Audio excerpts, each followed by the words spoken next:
A paz do Senhor, amados e queridos irmãos, aqui quem vos fala é o presbítero Diego Rezende e vamos dar continuidade aí à nossa série de aulas teológicas. Nós estamos na terceira aula de educação cristã, né? Falamos na primeira aula aí sobre a etimologia da palavra educação, falamos sobre os desafios da atualidade. Na segunda aula abordamos aí como era a educação na cultura judaica e hoje nós vamos dar continuidade a essa terceira aula. Fica comigo nesse vídeo e bora lá para mais uma aula.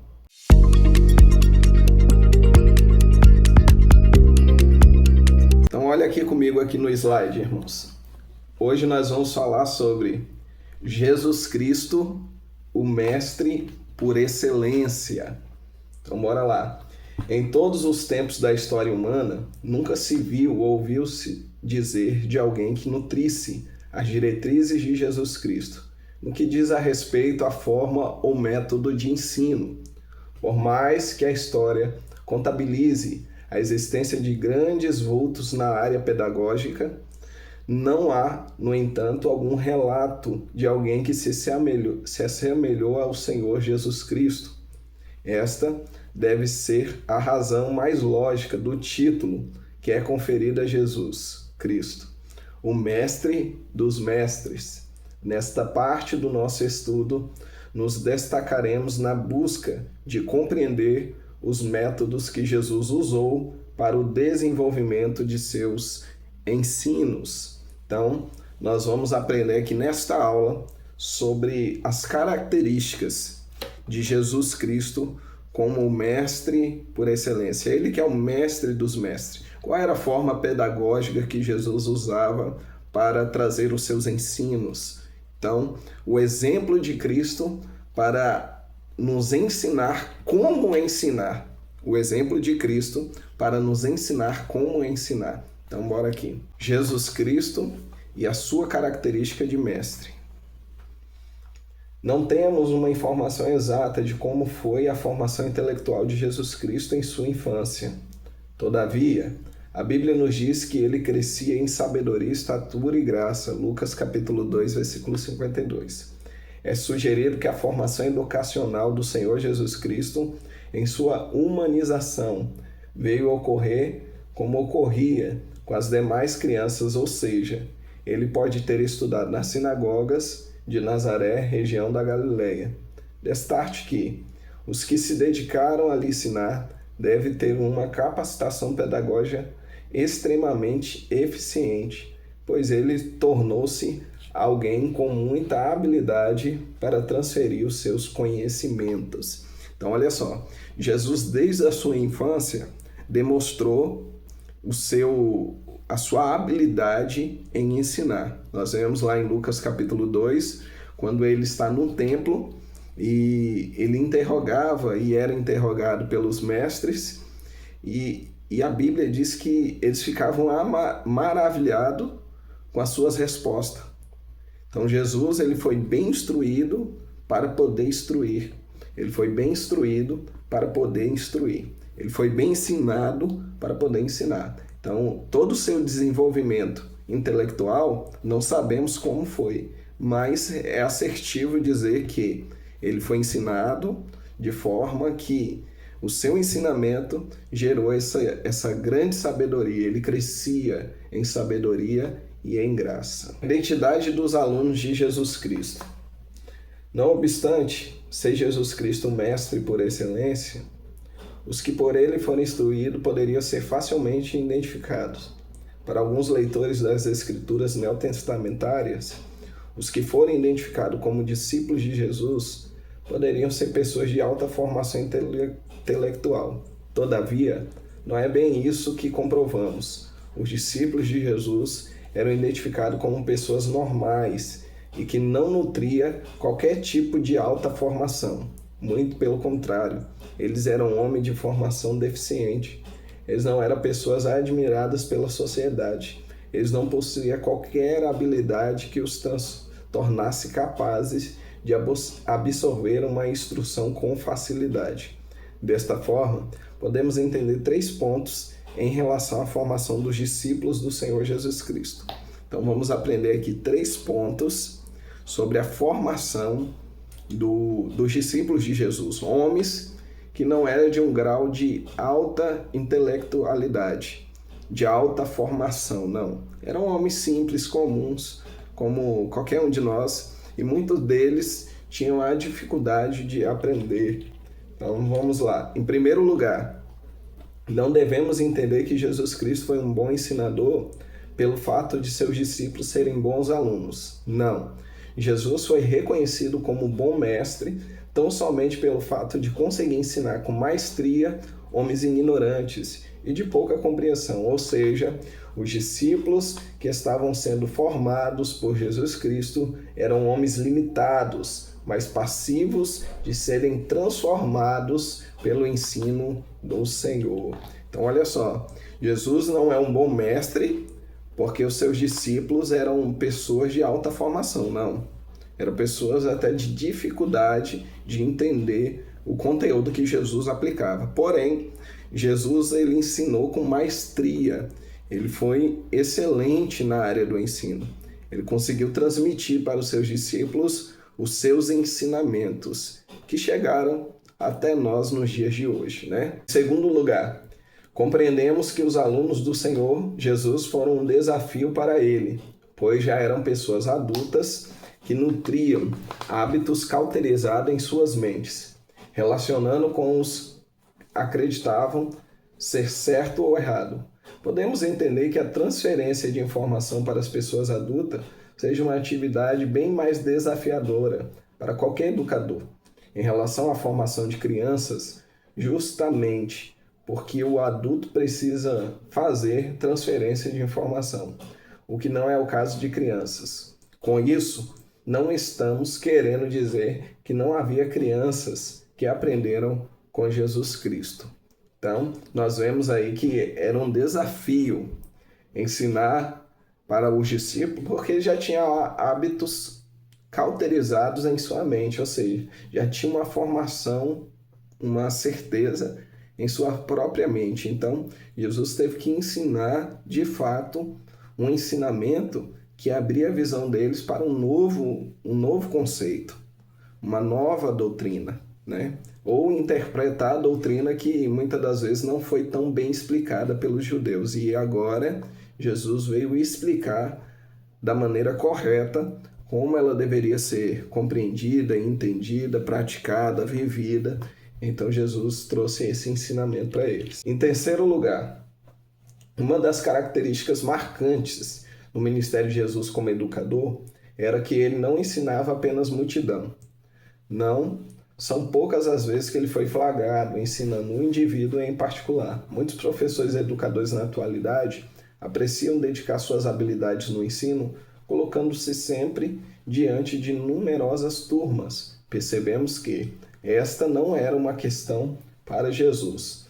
Tanto uma multidão como apenas uma pessoa, Jesus Cristo ensinou sem qualquer acepção. Então nós vemos aí que Jesus ensinava para a multidão, mas também ensinava para um indivíduo só. No caso da mulher samaritana, Nicodemos e dentre outros.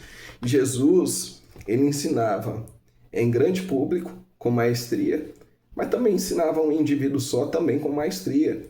Ele não limitava em transferir os seus conhecimentos para uma pessoa só, como também para uma multidão. Ele ensinava a todos, sem acepção de pessoas. Vamos destacar agora os propósitos de seus ensinos. Não podemos negar que na atualidade os professores só buscam ensinar pessoas e priorizam a formação intelectual. Pelo que percebemos, estes não era o caso do Senhor Jesus Cristo. Seus ensinos tinham como objetivo primário realizar a transformação do caráter e da espiritualidade dos homens, mudar uma vida, tornar uma nova criatura, era o alvo exclusivo do Senhor. E desta forma, ele poderia gerar homens que iriam transformar homens. Uma árvore que produz frutos, produz a possibilidade de outras árvores existirem. Então, o que Jesus buscava? Qual era o propósito do ensino de Jesus? Era a transformação do caráter.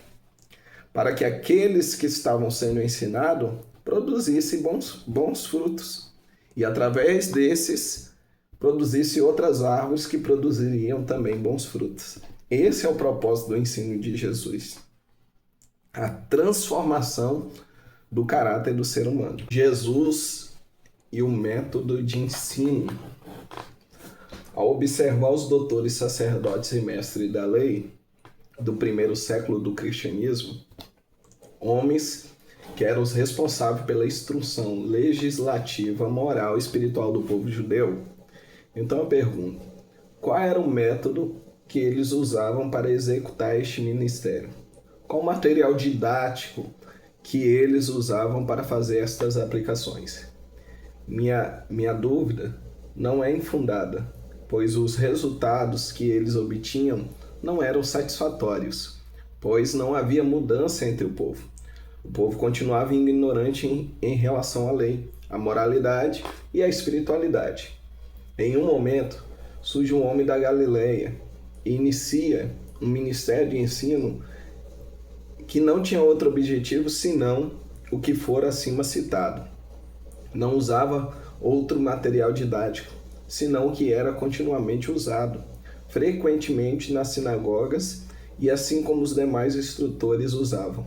Porém, com uma enorme diferença, ele atraía as multidões e as transformavam. Os métodos que Jesus Cristo usou para ensinar eram simples e naturais, porém chamava a atenção dos demais catedráticos de sua época. Então, olha só, qual era o método que Jesus ensinava? Qual era o material didático que Jesus usava? O mesmo dos doutores da lei, o mesmo material, porém, o método que os doutores da lei usavam, os sacerdotes e os líderes religiosos da época, não transformava a vida das pessoas. Porém, o método de Jesus causava-lhes transformação. E é isso que nós vamos ver aqui no slide. Letra A. Na cidade de Sicar, região de Samaria, Jesus Cristo estabeleceu um dos mais autênticos métodos da formação, revelando-se de forma singular para uma mulher repudiada na sociedade. Então, Jesus ele estabeleceu uma formação ali no poço de Jacó, quando ele se encontra com a mulher samaritana, o diálogo dele transforma a vida daquela mulher. Letra B. Em Cesareia de Filipe, Jesus conduziu seus discípulos para a particularidade, onde, com um simples questionário, ele revelou um dos grandes segredos, oráculos da divindade. Ele iria edificar sua igreja, além de ser reconhecido como Filho de Deus. Letra C. Na região do Mar da Galileia, Jesus convoca homens para serem pescadores de homens. Inacreditável.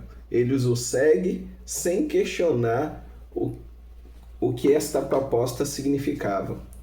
Transformar vidas era o objetivo principal do ministério de Jesus. Para isso, ele usa de métodos que até nessa ocasião não foram vistos pela sociedade. Eram elementos simples, mas que possibilitavam mudanças magníficas.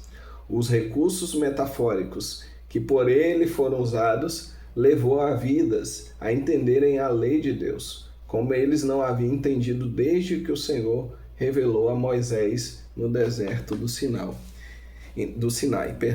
Então, Jesus, o método de Jesus ensinar, a maneira que Jesus ensinava, causava transformação nas vidas. Ele transformou a vida de muitos através do seu ensino, através do seu método didático de ensinar, de instruir. Ele transformou as vidas. E esse era o propósito, o objetivo do seu ensino. Então, a educação cristã, ela vem para transformar, moldar, forjar, lapidar a vida do ser humano. Esse é o propósito da educação cristã, de transformar vidas. Vamos lá.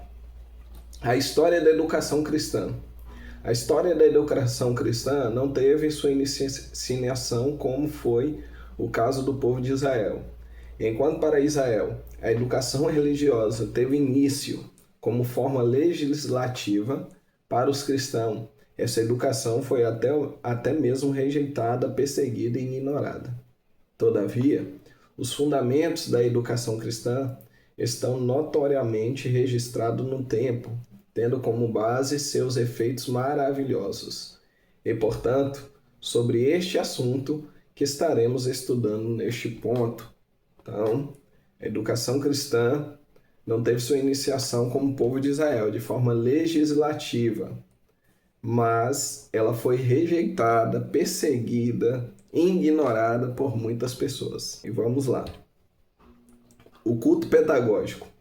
Hoje, encontramos alguns pontos da liturgia da igreja que se somados à pedagogia. Podemos concluir que estamos muito aquém da realidade ou da necessidade deste culto.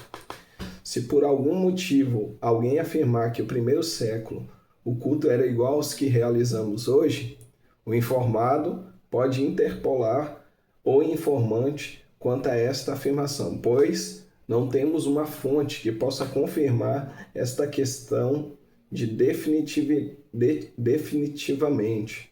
Todavia, em Atos capítulo 2, versículo 42 ao 47, está declarada a forma de como o culto era realizado. O que a Bíblia diz no Novo Testamento deixa-nos bem esclarecido. Era que as reuniões litúrgicas dos primeiros cristãos era caracterizado pela aplicação de doutrinas educacionais. Alguns pontos no texto acima citado podem nos direcionar para esse entendimento. Então, o culto da igreja primitiva era pedagógico. Eles estavam ali para instruir, para revelar a doutrina dos apóstolos. A doutrina dos apóstolos era estabelecida, como nós vemos em Atos capítulo 2, versículo 42 ao 47. E vamos destacar aqui, entender aqui um pouco mais. Primeiro, eles perseveravam na doutrina dos apóstolos. Um ponto fundamental aqui está destacado no termo doutrina. A palavra doutrina é didaquê. Era um conjunto de regras que deveriam ser aprendidas e praticadas como prova de uma vida plenamente transformada. Isso distinguia o cristão dos demais grupos da sociedade. Então, a primeira coisa aqui é que eles perseveravam, eles eram perseverantes na doutrina dos apóstolos. Eles perseveravam a doutrina dos apóstolos. Esse é o primeiro ponto, a perseverança. Segundo ponto, na comunhão. Na comunhão. A igualdade no que diz a respeito à provisão de alimento para os membros da igreja era uma prova autêntica de que a koinonia, ou seja, a comunhão, estava sendo revelada em unidade com amor de Deus, o amor ágape, que fazia que todo membro do corpo de Cristo se sensibilizasse com as necessidades do seu próximo. Este comportamento era admirável, pois a sociedade estava acostumada a conviver com o desprezo, em especial com as viúvas e os órfãos. Terceiro, no partir do pão. No partir do pão, nós vamos ver agora. O alimento é bem maior em uma sociedade onde necessita impera na vida da maioria. O repartir o pão, onde a plena abundância é uma questão menos importância.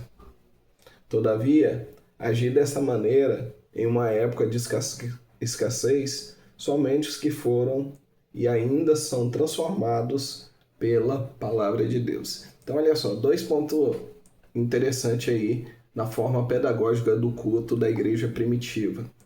Era a koinonia, a comunhão, e o partir do pão. O partir do pão já revela a comunhão.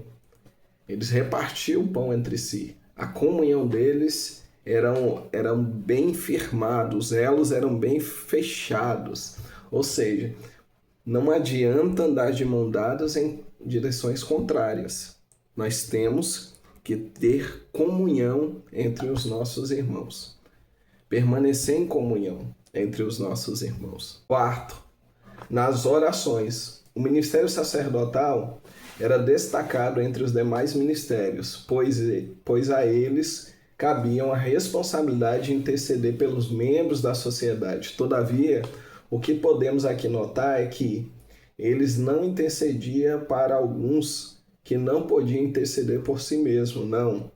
Cada um poderia orar pelos outros, como também eles poderiam orar por si mesmos. Esta consciência era o efeito da ministração pedagógica na liturgia. Então a oração fazia parte do culto pedagógico deles, a intercessão. Orar por si próprio, mas orar um pelos outros. Esse é o papel da igreja. Orar por si e um pelos outros. Isso aí mostra a comunhão da igreja e também o papel da intercessão. O Senhor Jesus nos diz que nós somos um reino sacerdotal, sacerdócio real. E um dos papéis do sacerdote é a intercessão. Então, devemos interceder uns pelos outros, interceder também, orar também individualmente. Precisamos aprender a usar o tempo que temos nas reuniões litúrgicas para aplicarmos conteúdos pedagógicos contidos nas Escrituras Sagradas. O ensino e a sua função. Podemos definir este assunto analisando sob a ótica dos conceitos neotestamentários. Se havia uma necessidade de introduzir ensinos rigorosos na vida dos crentes, isso só é possível saber se atentarmos para alguns pontos distintos. Então, nós vamos ver a função do ensino. Primeiro, a base do ensino dos apóstolos. Não temos dúvida de que a base dos ensinos dos apóstolos tem como conteúdo o que eles ouviram da parte do Senhor Jesus Cristo. Se aceitarmos que Jesus não estava ensinando homens para que seus ensinos ficassem enclausurados somente em suas vidas, concordamos então que Jesus estava preparando homens para disseminar suas doutrinas naqueles que no futuro seriam alcançados pela pregação do Evangelho. Então nós vemos aí que Jesus ensinava homens para, através desses homens, o ensino ser alcançado e ser disseminado em várias pessoas. Por quê? Porque a educação cristã ela trabalha em mim para depois trabalhar através de mim. Ou seja, eu recebo esse conhecimento, esse ensino e dissemino esse conhecimento, esse ensino. Eu transmito ele. Então, o Senhor faz em mim para fazer através de mim. Amém? Definindo os ensinos paulinos. Assim como os demais apóstolos, o apóstolo Paulo foi plenamente informado por Jesus Cristo quanto que ele deveria pregar e ensinar à igreja. Não são poucos que concordam que Paulo foi um mestre destacável entre os demais apóstolos. Os documentos que por ele foram escritos já é prova suficiente em relação a isso. Não foram as perseguições do primeiro século que fizeram os apóstolos mudarem de opinião, não. Eles mesmo em plena perseguição perseveraram na pregação e no ensino da palavra de Deus.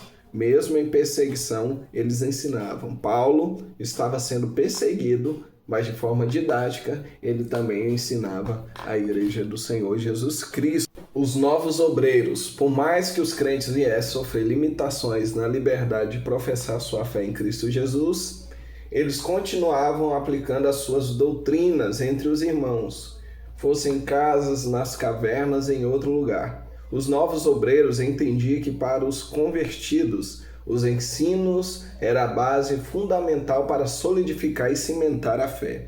Então, os novos obreiros, eles recebiam o ensino e ensinavam para solidificar e cimentar a fé dos novos irmãos, dos neófitos, daqueles que se convertiam a Cristo na era do primeiro século. A triste realidade quanto a tudo isso é que No decorrer dos tempos, a igreja deixou de priorizar os ensinos de Cristo para se estribarem em rituais tradicionais que foram sendo criados por novos líderes. Com esta realidade em destaque, os ensinamentos que Jesus Cristo produziu para o seu povo foram silenciosamente esquecidos e deixados de lado. O que no início era algo tão exclusivo, agora já não é mais uma prioridade. Não é mais uma prioridade. Então nós vemos aí que muitas pessoas, muitas denominações também, hoje também na atualidade, muitos deixaram o verdadeiro ensino de lado para se estribarem em rituais que não edificam a igreja. A base de edificação para a igreja é o ensino da palavra. E nós temos que priorizar este ensino. Amém, irmãos? Qual é a realidade de hoje? Qual é a realidade de hoje? Independente de que o tempo o homem esteja vivendo, a educação cristã deverá ser sempre uma prioridade. A falta da aplicação de doutrinas morais na igreja foi a razão pela qual ela se desvirtuou dos propósitos do Senhor Jesus Cristo. Quando chegamos ao período histórico da Reforma, homens foram inspirados pelo Senhor para restaurar algo que jamais deveria ter sido ignorado. Uma doutrina que conduz o povo à verdadeira identidade cristã. As escrituras neotestamentárias destacam em especial as cartas e epístolas paulinas. São conteúdos que salientam a importância do ensino. Os apóstolos literários não se davam ao esforço em produzir um tratado que tinha como ênfase apologia a religiões, mas sim a formação educacional daqueles que eram alcançados pelo Evangelho do Senhor Jesus Cristo. Não dar uma formação educacional de fé é a possibilidade de um amadurecimento cristão.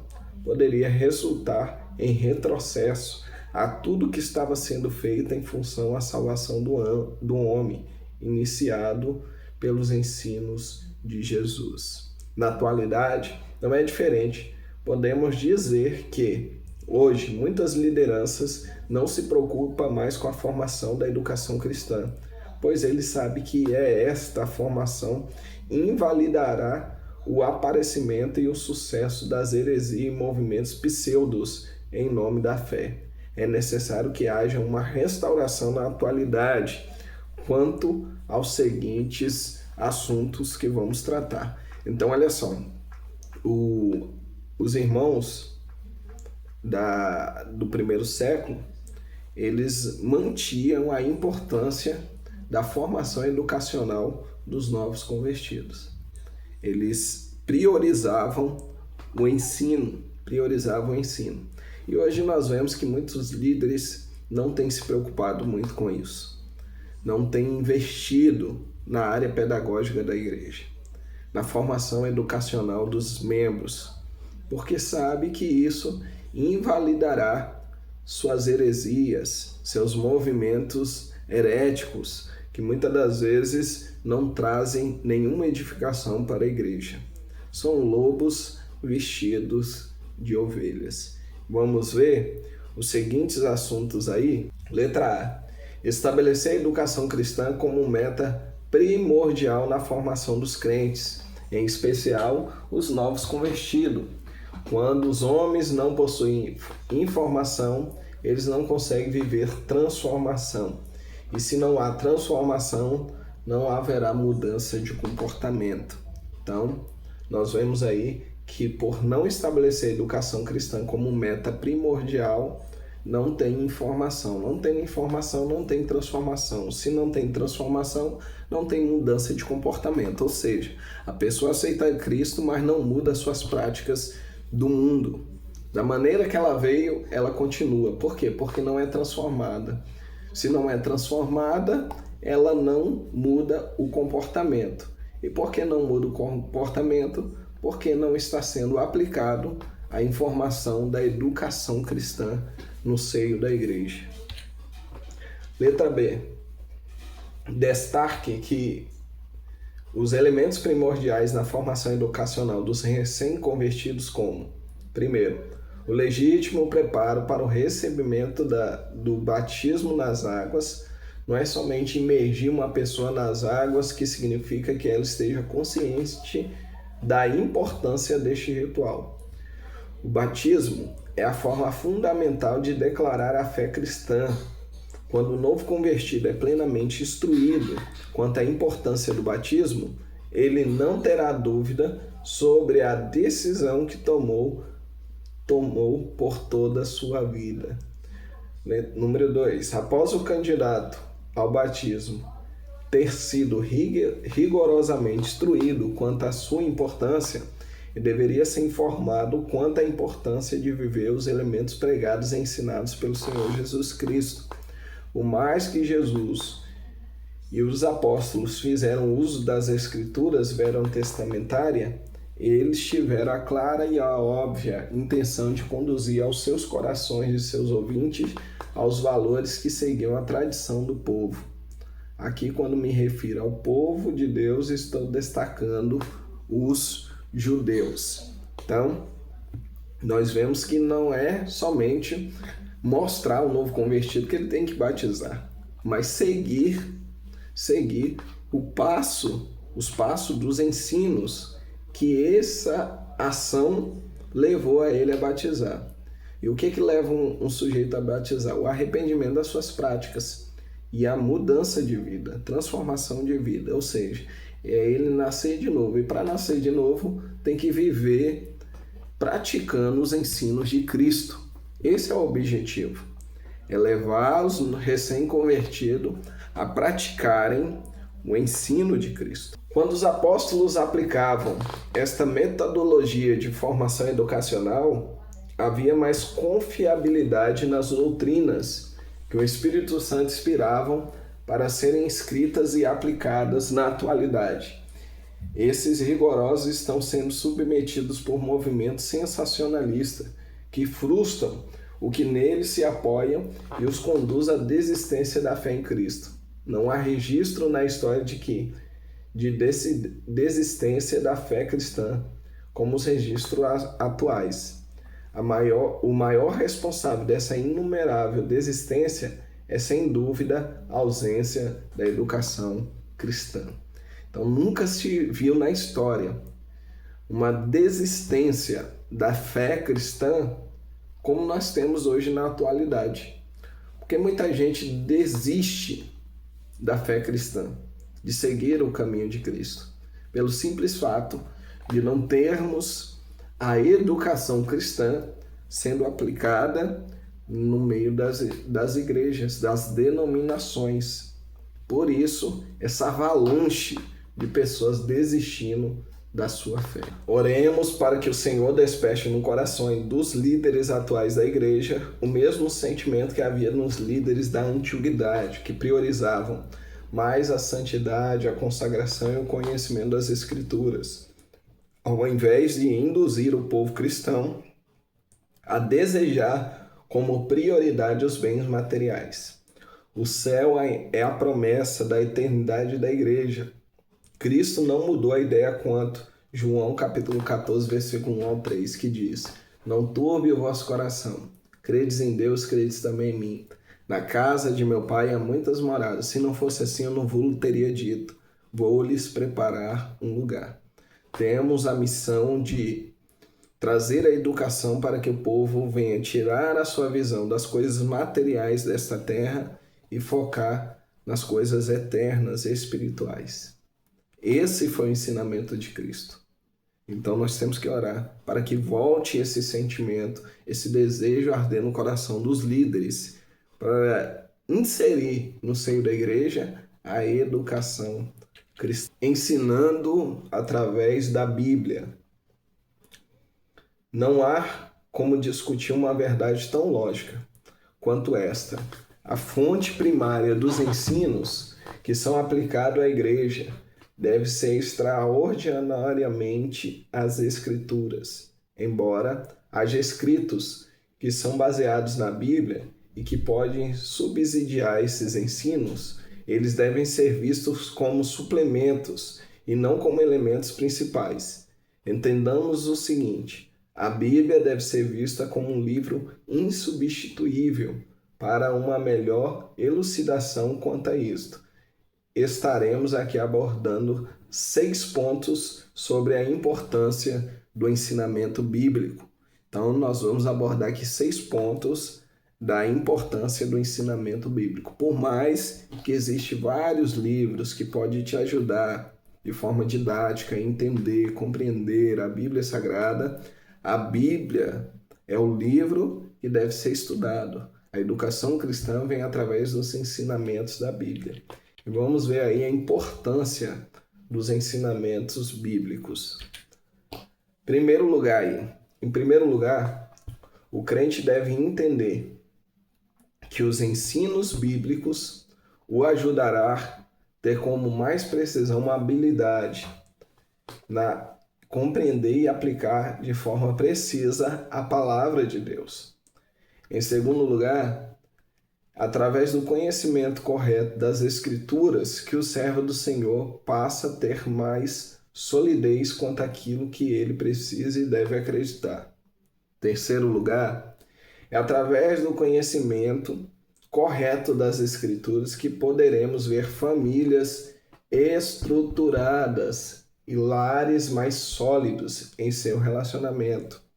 Em quarto lugar, não há como obter uma legítima base de informação sem que antes a devida preparação para ensinar. Os líderes da igreja devem aprender a valorizar o aprendizado pessoal para que possam desenvolver a formação interpessoal da igreja. Quinto lugar, tanto os que presidem uma congregação quanto os que são auxiliares devem entender que não podem desenvolver aos seus respectivos ministérios sem que para isto eles pratiquem o devido uso contínuo de leituras e estudos da Bíblia. Sem um conhecimento, não há projeção do ensino. E sexto lugar, o futuro da igreja depende exclusivamente do que está recebendo hoje. Sem a correta formação, a igreja não poderá ser um modelo para a futura geração de obreiros, mestres, adoradores, professores e auxiliares nos dias que estão por vir. Então nós vemos aí esses 6 pontos aí interessantes. Não devemos jamais nos esquecer de que as doutrinas bíblicas, devidamente inspiradas pelo Espírito Santo e escritas pelo apóstolo, são os escritos magnos de Deus para a sua igreja. Sendo assim, a didaquê, ou seja, a doutrina dos apóstolos, devem ser vistas como um conjunto de livros que tem como objetivo primordial a formação e condução da igreja do Senhor Jesus Cristo até o dia da sua glorificação. Então, a educação cristã tem que levar o indivíduo para prosseguir até o dia da glorificação, até o dia que o Senhor arrebatar a sua igreja, até o dia que o Senhor chamar a sua igreja. Esse é o objetivo primordial de estudar as Santas Escrituras. Vamos ver agora a escola bíblica dominical e a educação cristã. Na antiguidade, não havia para a igreja algo tão importante como hoje, a EBD. Esta escola deve ser contemplada como uma base sólida na formação dos crentes em todos os segmentos. E nessa instituição que as faixas etárias são destacadas e seus ensinos são valorizados. A EBD não é outra coisa senão uma agência de aprendizado, onde cada aluno consegue ver sua importância na sociedade e a capacidade que cada um tem em fazer a diferença como cristão. Então, olha só, uma das ferramentas mais importantes para a educação cristã, sem dúvida, é a EBD. A EBD é a capacitadora de formar obreiros e obreiras para o reino de Deus, formar pessoas para o reino de Cristo. Então, a EBD ela tem essa função primordial de educar, de ensinar, de instruir. A EBD é de suma importância. Hoje nós temos esta ferramenta aí para usar, para instruir cada faixa etária, da criança ao ancião, cada faixa etária é instruída através da EBD. Sua formação histórica. O local do nascimento da EBD se deu na Grã-Bretanha, nos idos do século XVIII. Embora sua base de origem esteja centrada no século I, podemos até dizer que as bases dessa escola se dá na ordenança do Senhor ao povo de Israel, quando o Senhor estabeleceu a ordem de que seu povo deveria priorizar os ensinos a todos.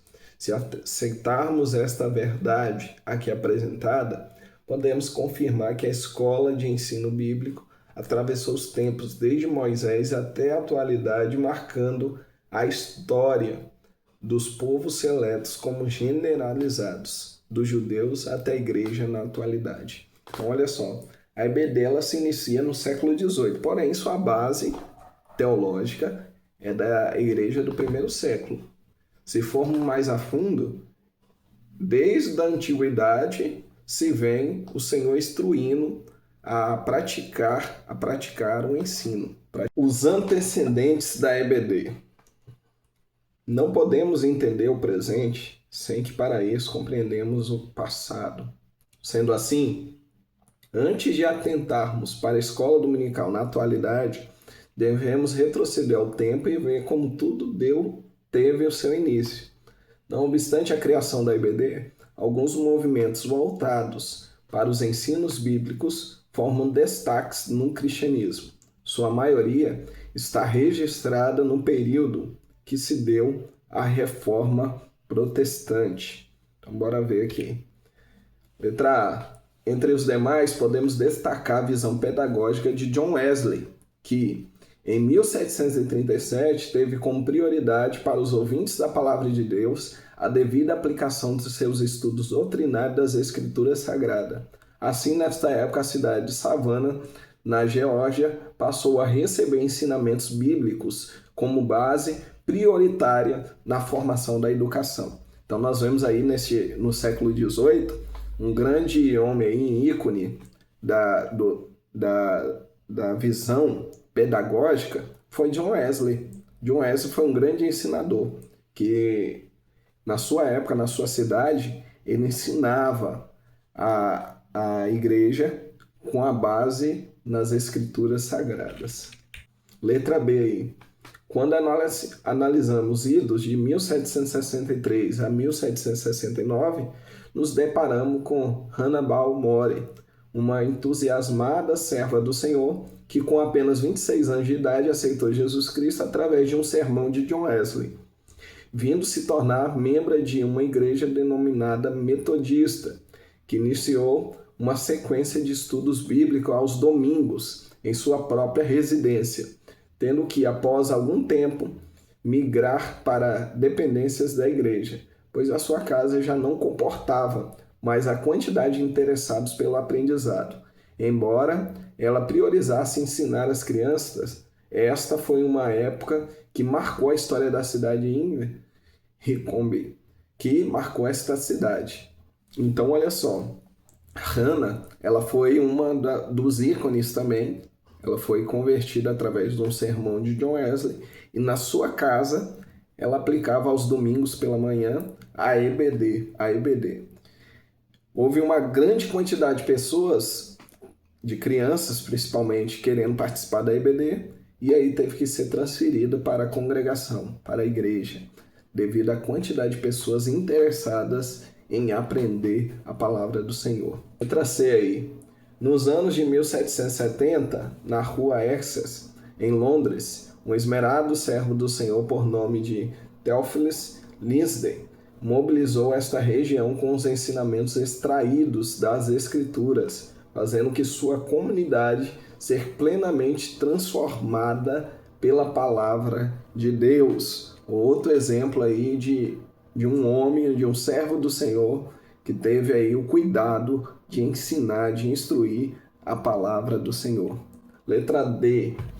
Em 1774 foi a vez do reverendo José Moffat, um independente ministro servo do Senhor da sua contribuição em Nausert, aplicando ensinamentos bíblicos para a construção de uma fé sólida nos moradores de sua comunidade. Então nós vemos aí o reverendo, J.M. Moffat, um independente ministro servo do Senhor que trouxe a construção sólida da sua fé para os moradores da sua comunidade. Então, esses são os ícones aí que marcaram a história da EBD. Todos eles se dedicaram a ensinar e instruir através da educação cristã.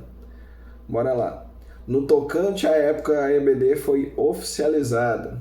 No tocante a essa revolução da pedagogia cristã, não foram somente os nomes citados acima que abriram as portas para o ensino bíblico na igreja.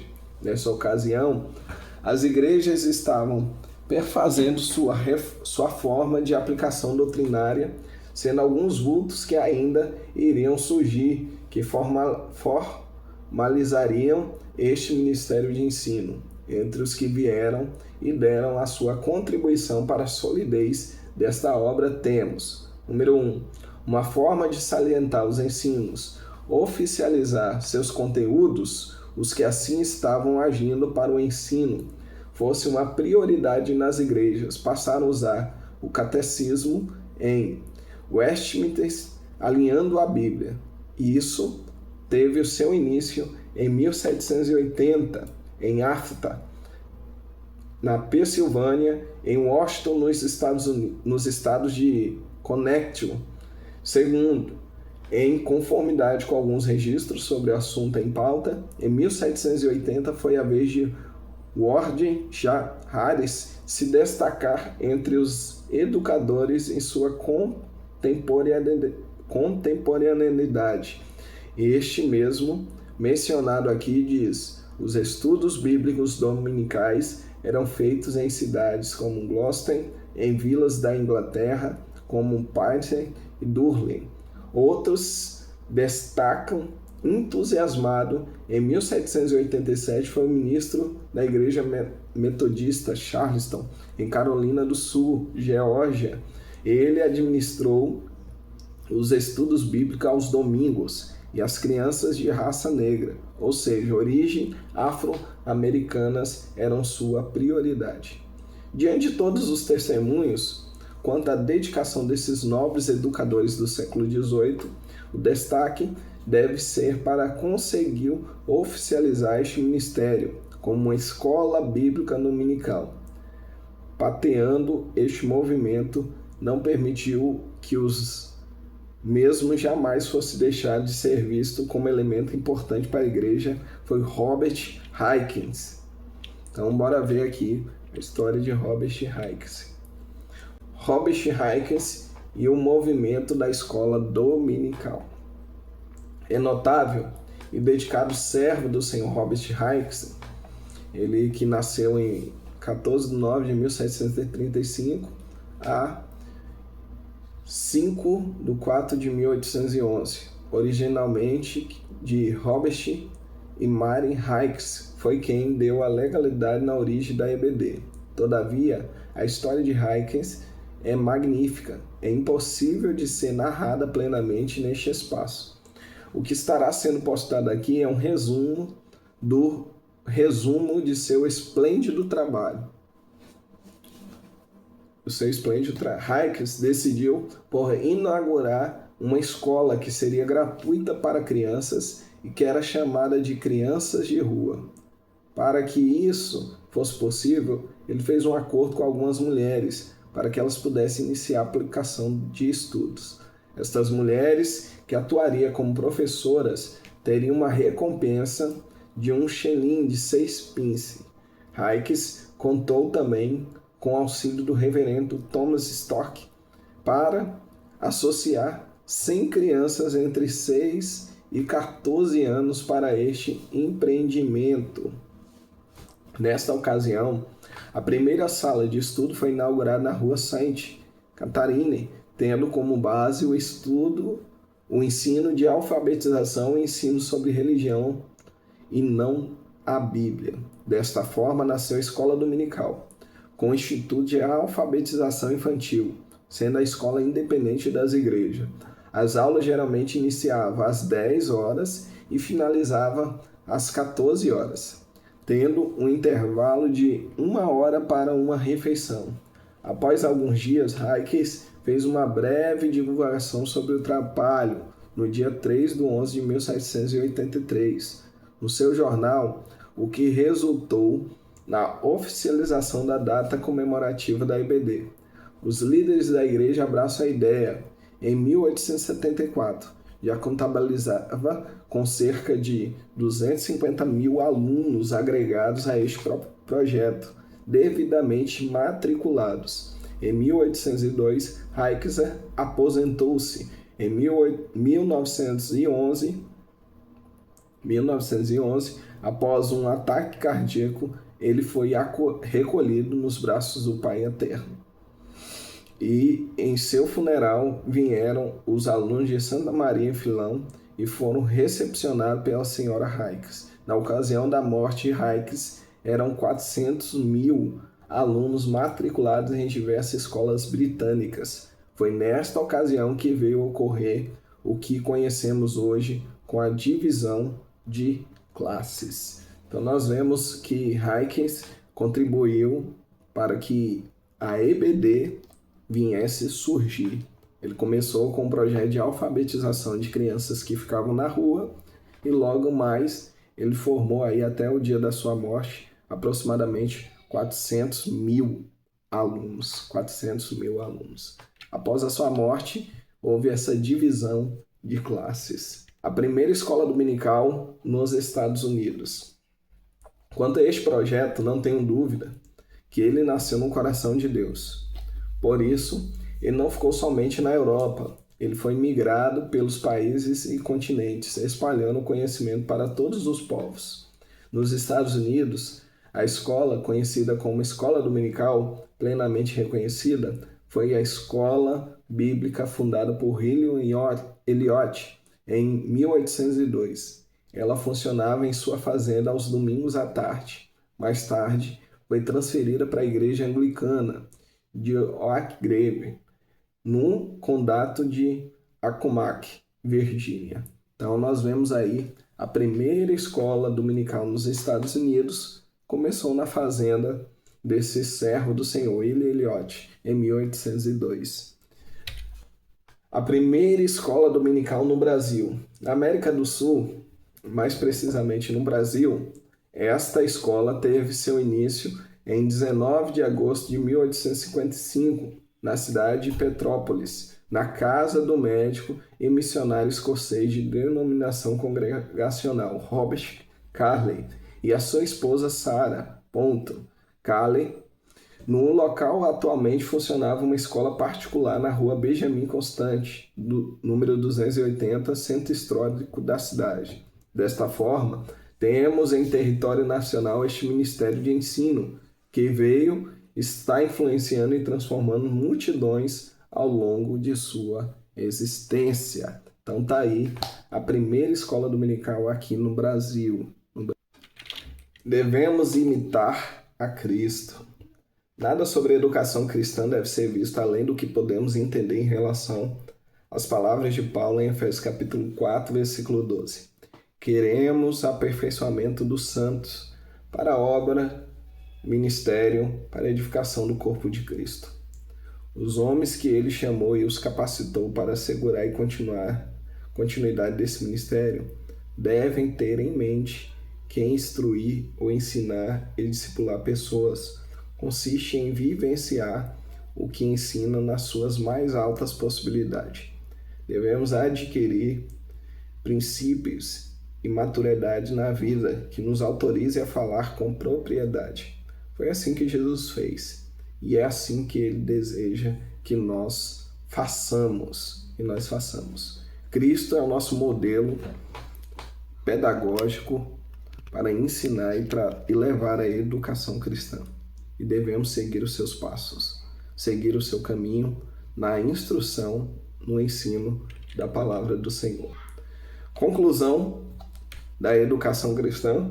Na conclusão deste estudo, meu desejo é que os líderes de igrejas possam ter ânimo e coragem de deslocar seus membros da nave da igreja e os transportar para as salas de aula, a fim de instruí-los na palavra de Deus. A prática da pedagogia bíblica não só favorece os que administram vidas no sentido espiritual, como também os que são liderados ou administrados. Antes de aplicar interpretações de bênçãos na igreja, verifique-a se a educação cristã já está sendo aplicada. Então encerramos aí a nossa aula com uma conclusão dizendo que o nosso desejo é que todos os líderes eles tenham a consciência e a ciência da importância da educação cristã no meio da igreja, que levem seus membros da nave da igreja para uma sala para aprender de forma educacional as palavras de Jesus, o ensino de Jesus, para que isso venha trazer transformação. E essa transformação venha gerar frutos, mudança de caráter. Esse é o papel da educação cristã. Então tá aí, irmão, terminamos nossa terceira aula. Foram 3 aulas de educação cristã. Estamos finalizando aí nossa primeira matéria e logo mais estaremos iniciando nossa segunda matéria, que é a administração eclesiástica, liderança e administração eclesiástica. Fiquei muito feliz de passar com vocês essas 3 aulas. Compartilha esse vídeo, curte aí, comenta. É muito importante a sua participação. Nos dedicamos aí a gravar essas 3 aulas aí de forma resumida, para termos só a noção do que é educação cristã, mas eu quero que todos vocês se aprofundem um pouco mais no assunto, porque é de suma importância para a Igreja do Senhor Jesus. Logo mais aí estaremos subindo o nosso próximo vídeo de liderança e administração eclesiástica. Então se inscreva aí no canal, curte, comente, segue-nos nas redes sociais também. Deus abençoe a todos que estão mergulhando aí no estudo teológico da palavra do Senhor. Deus abençoe em nome de Jesus.